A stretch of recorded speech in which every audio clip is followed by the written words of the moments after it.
Welcome to the Proactive Podcast, brought to you by Me Media. G'day world, Chris Hogan coming to you for another episode of Proactive Podcast in a special location with a special friend. I have known Sue Porrett for a very long time, and every time I think of Sue, I think it's showtime. Not just any show, but possibly the most mesmerizing show you're about to witness. Why?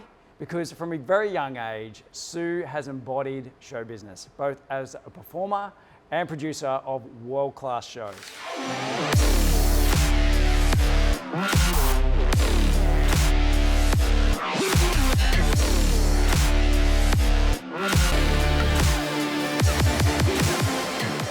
Sue is the founder of Aerial Angels, global entertainment agency, and founder of Cirque Central Academy, where performers learn to become aerial artists, and co-founder of Pink Flamingo Gold Coast, where we sit right now for this very show.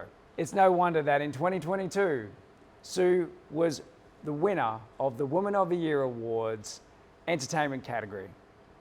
Thank you so much for joining me, Sue. My absolute pleasure. I'm not the only one to say that the shows on this stage are absolutely brilliant. You've had some special people in here. Could you name a few? Gosh, we've had loads that have come in here over the last 3 years. There's been movie stars, there's been rock stars.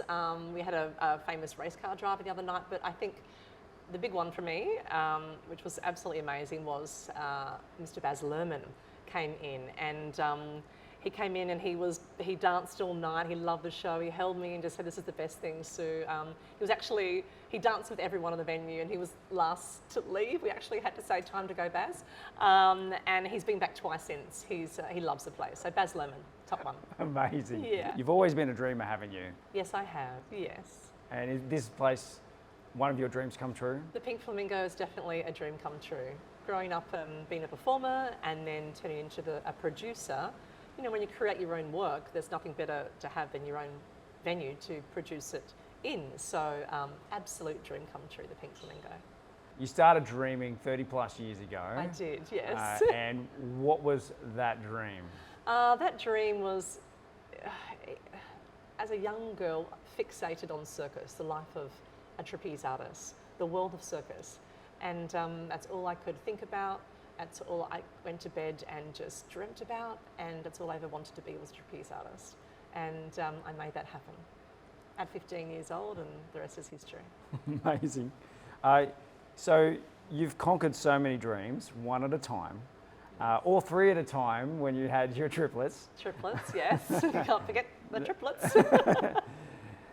Did creating your dreams and achieving them become easier or harder as life went on? That's a really hard one because my dreams evolve into each other. I don't sit out there and have a list of things that I want to tick off. It's not like that at all. I accomplish something, and then as I'm getting through that, I can see something else that sort of evolves from that. So I'm constantly thinking, evolving and growing and learning and dreaming. That's a classic entrepreneurial seizure. Yeah. Where you can run off and chase the shiny thing and become distracted 100%. By your current dream and current goal. So has that happened, or have you managed to stay on track? Oh no, Chris, there's always at least 100 things going on at once, without a doubt. Like right now, I've got my sights set on bigger and better things, and you know, it's just a way of life for me. It's always, you know, ticking little boxes and just, you know, living out my passions, really. Great. So knowing what you know now, what would you say to your 15-year-old self that was there in your room, ready to run away with the circus?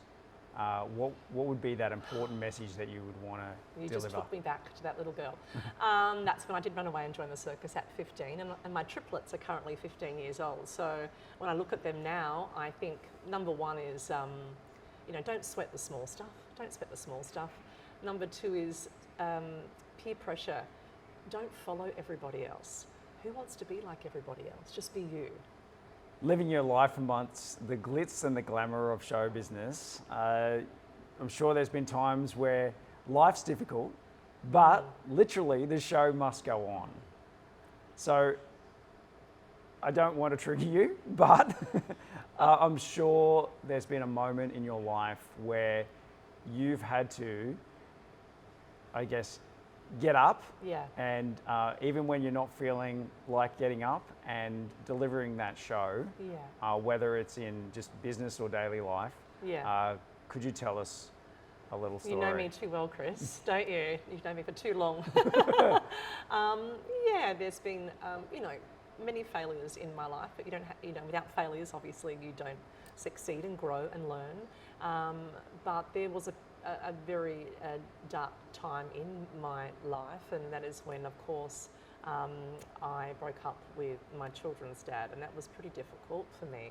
And I was in a really, really dark place, and I just, changed my mindset. It was super hard to do, but changed my mindset. I always say I pulled my socks up, and I thought, what can I do to get out of this? So I wrote a beautiful show, and the show was called Lumiere. And the background of the show is actually about my life and leaving the dark world and finding colour. And I created that show, and that show went on to, I put it in Broadwater Parklands first, risked everything to put it up there, and then the casino saw the show, and then they invited it over there to play there for 2 months, and then it toured overseas.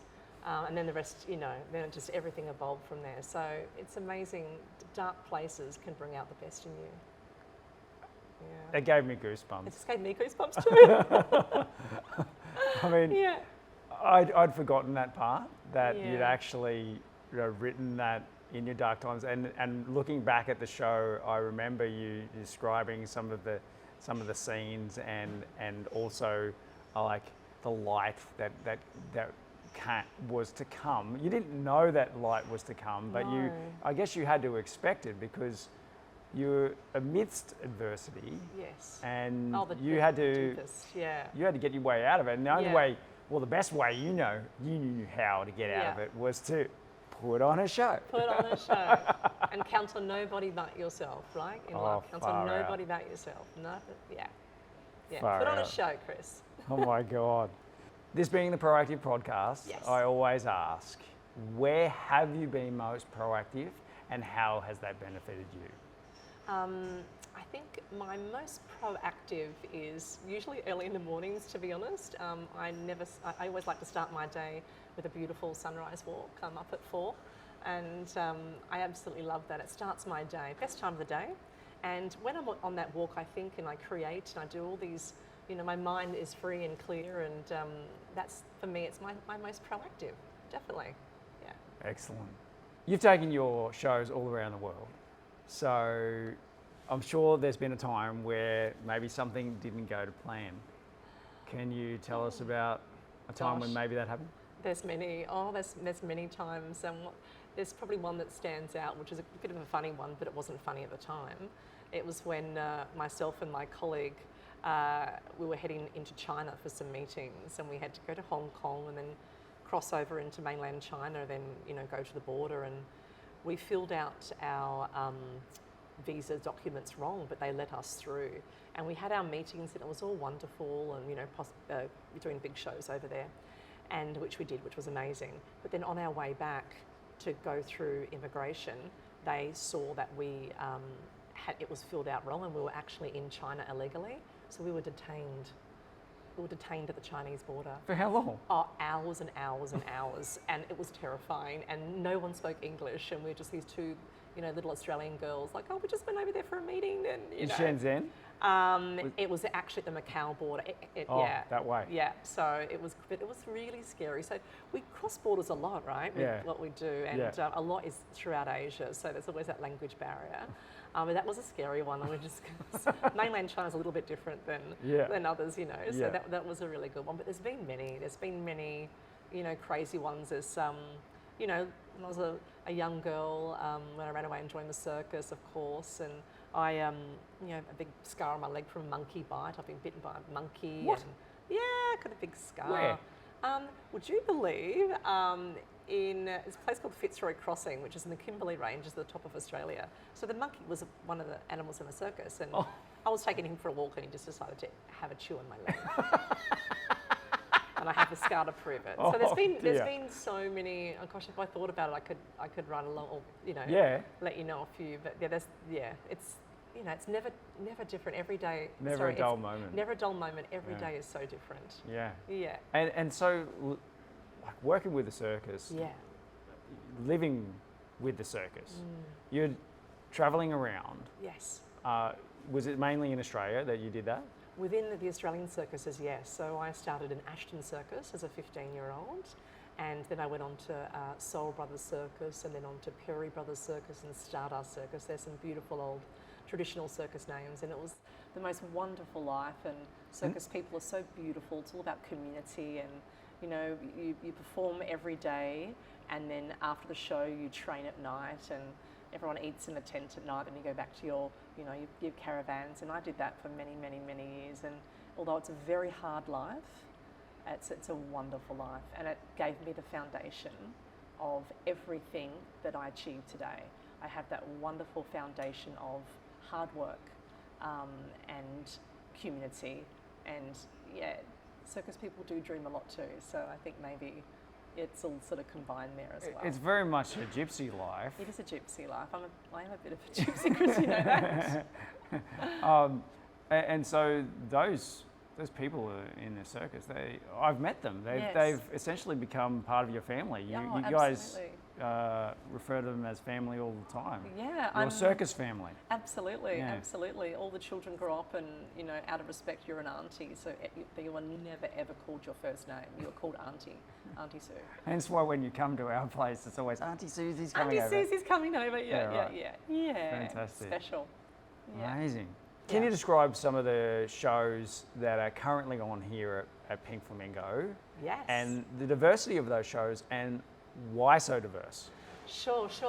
With the Pink Flamingo, we wanted this beautiful pink palace to house loads of entertainment, not just one style.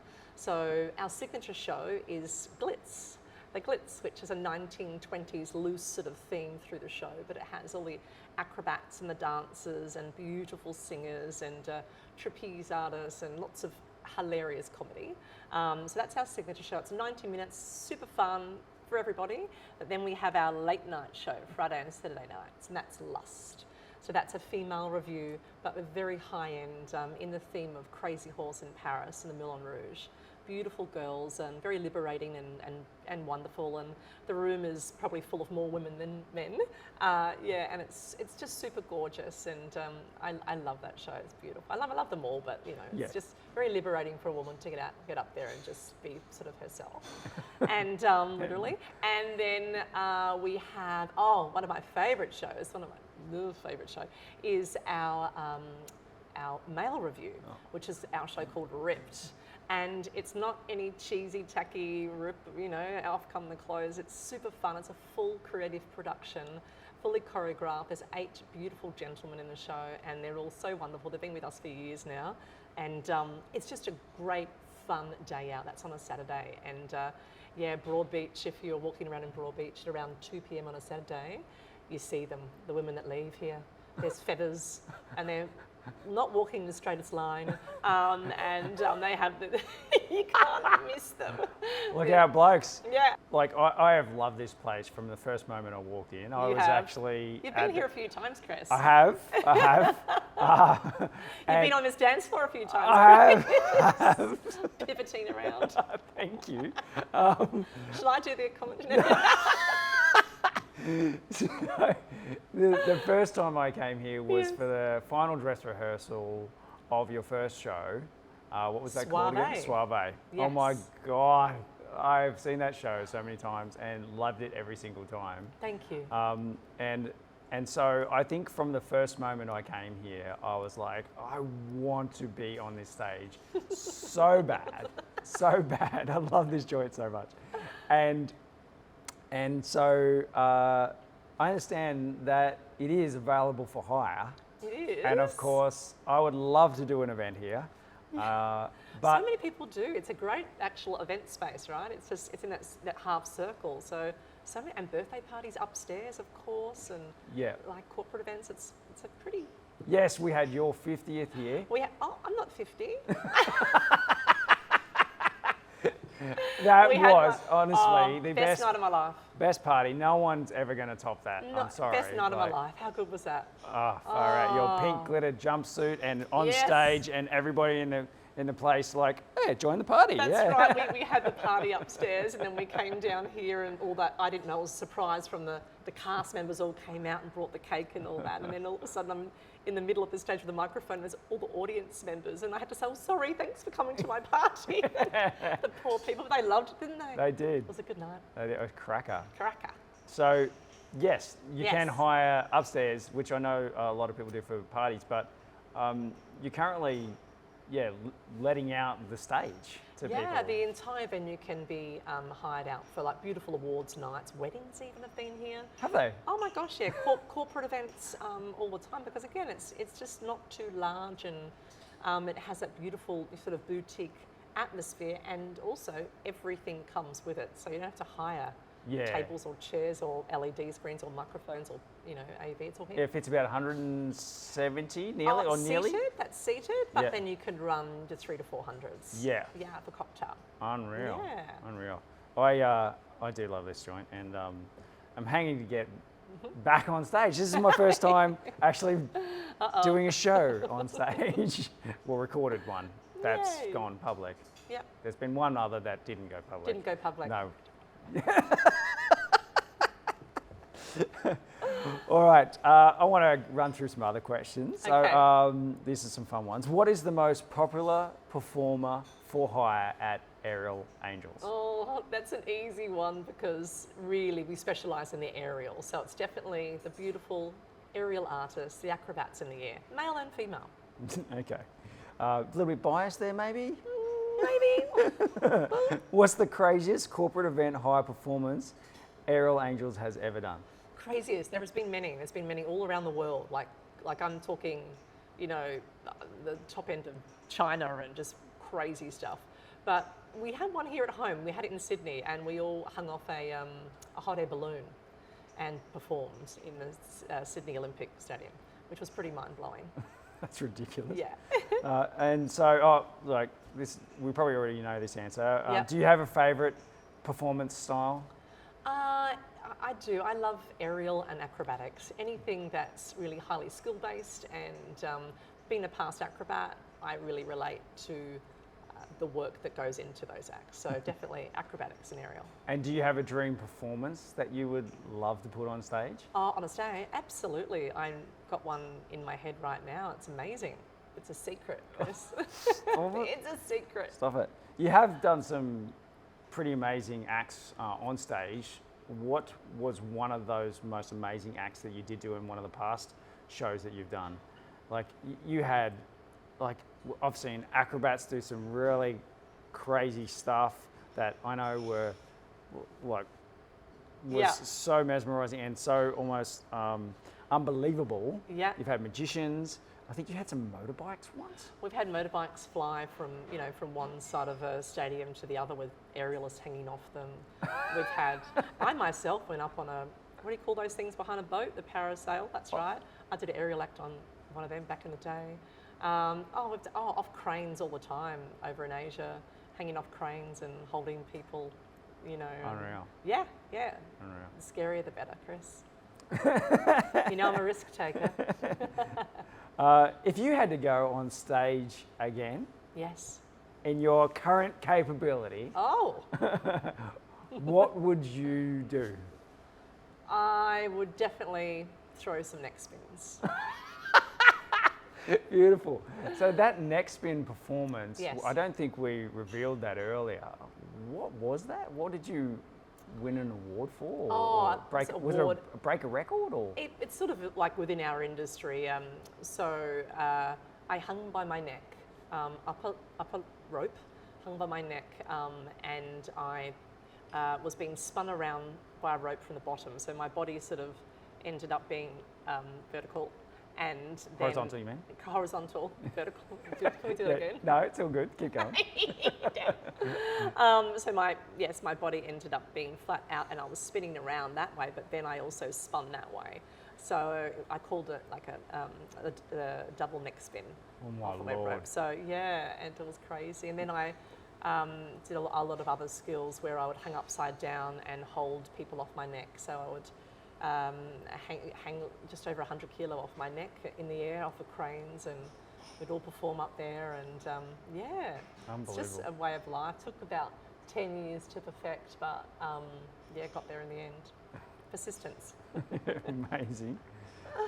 So what country or city would you most like to, I guess, hold one of your own shows? Oh, it's always Vegas is the dream, isn't it? It's always Vegas, and we've already had talks actually, so it's not at all out of my scope. I know people that, while I've been standing here, said they've just come from Vegas and said that the show here was just as good, if not better. We get that all the time, isn't it? And it's such a lovely compliment. It really is. Yeah, and it's the performers. They're fantastic. It's our bar staff. It's the complete entertainment experience here at Pink that gives you that. It's not just a walk in, see a show. It's the experience. Fantastic. So, what enormous dream do you have right now? Because I had to say that because, be perfectly honest, I think for the whole time that I've known you, none of your dreams have been small. So what's one of your current dreams? I still have many dreams, Chris, and I'm always, thinking up something new, as you know. But for me, with the Pink Flamingo, to be in every major city in the world, to have a Pink Flamingo everywhere. Unreal. Yeah. Even Paris? Absolutely, Paris. Oh, they would love it, wouldn't they? They would. He'll go up against the Moulin. Yes. Oh, we'd win. Love your confidence there. Always. So, I guess it's time to wrap up. But how should people stay tuned to what it is that you're up to? Do you have a social media channel that you personally are most active on and share on? Oh, listen, it's really just the Pink Flamingo. It's all the Instagrams and the TikTok. The Pink Flamingo TikTok's hilarious. And the Aerial Angels ones are all there too. So, the team sort of do that. I'm not really as active as I should be. Fair enough. But yeah, because I'm busy, as you know, dreaming. No, definitely. And it's got a bit of a cult following on the Pink Flamingo because it's got a lot of, as you know, daily reminders of and funny little memes. Lots. Very good page, that one. You guys work hard on those, I can tell. Thank you, we do. Is there a daily actually casting call for the memes, and do the actors, performers, do they come up with their own as well? No, it's actually our social media division. They do it all, but you know what? Sometimes I'm home at night scrolling, I might see something and I send it to them because it's always a good laugh, funny things. Yeah.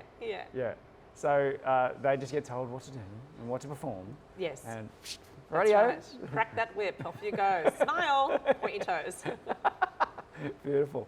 Well, that sounds like a great message to leave people on. Smile and point your toes. Now, do you have a final message, I guess, for anybody out there wanting to, I guess, perform in show business? I sure do. We say dream, but dream really, there's a lot more behind dreaming. Your dream should be so big that it scares you. You should just go as hard as you can, as young as you can. So life is just so easy and wonderful and beautiful in your later years. And what about for our oldies? What if I can't go? I don't have a time machine, Sue. So bad luck. Don't out. Don't do that to me. Are we scrapping that? No. No. Oh no. No, I guess. Oh, yeah. Hey, I can still dream, right? Oh, of course. Never stop dreaming. I don't stop dreaming. Oh Yes. my gosh. I'm nowhere near even halfway there yet. Look out. Beautiful. There's a lot more to come. All right. Thanks very much for watching, guys. This is the Proactive Podcast. We are on YouTube. Search for Me Media on YouTube. We also put all of the episodes on our homepage of our website, memedia.com.au. And we're on Apple and Spotify. Search for Proactive Podcast with Chris Hogan. Thanks so much for watching. Thank you for all your support. And thank you for supporting the community that I love to talk to. I think we should do more of this. So if you're up for being on stage or on camera, by all means, get in touch. You might be on the show. Cheers. Cheers. Cheers. Cheers. Cheers.